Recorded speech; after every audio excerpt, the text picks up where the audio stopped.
بسم اللہ الرحمن الرحیم۔ السلام علیکم ورحمۃ اللہ وبرکاتہ۔ یا علی مدد علیہ الصلوۃ والسلام۔ سلسلہ گفتگو عقائد کے متعلق جاری و ساری تھا۔ ہم اپنے بچوں کو بتا رہے تھے شیعہ مذہب کے عقائد۔ ہم اپنے بچوں کو بتائیں گے اللہ سبحانہ و تعالیٰ کے متعلق اہم باتیں۔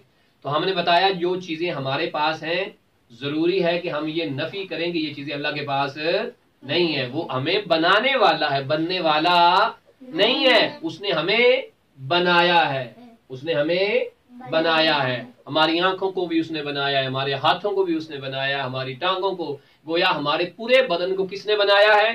اللہ نے بنایا ہے۔ ہمارے ماں باپ کو کس نے بنایا ہے؟ اللہ نے بنایا ہے۔ ہمارے دادا اور نانا ابو، دادو ماں، نانو ماں، چاچو، ماموں، ان سب کو کس نے بنایا ہے؟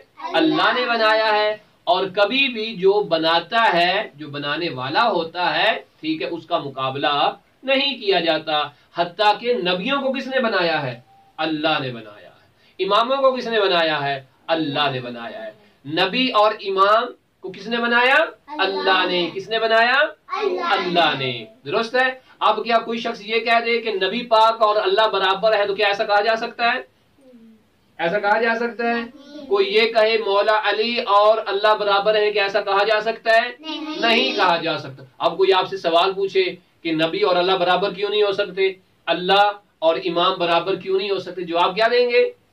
کیونکہ اللہ نے ہمیں بنایا ہے۔ جو خالق ہوتا ہے وہ مخلوق کے برابر نہیں بلکہ مخلوق سے افضل ہوتا ہے۔ مخلوق سے کیا ہوتا ہے؟ کیا ہوتا ہے؟ کیا ہوتا ہے؟ افضل ہوتا ہے۔ لہذا نبی بھی اللہ کے ساتھ ہم ان کا مقابلہ نہیں کریں گے، اماموں کا بھی مقابلہ نہیں کریں گے اور اپنا مقابلہ بھی نہیں کریں گے۔ ہاں، تمام مخلوق میں جو سب سے افضل مخلوق ہوتی ہے وہ محمد والی محمد کی مخلوق ہے۔ بات واضح ہو رہی ہے محمد مسلم؟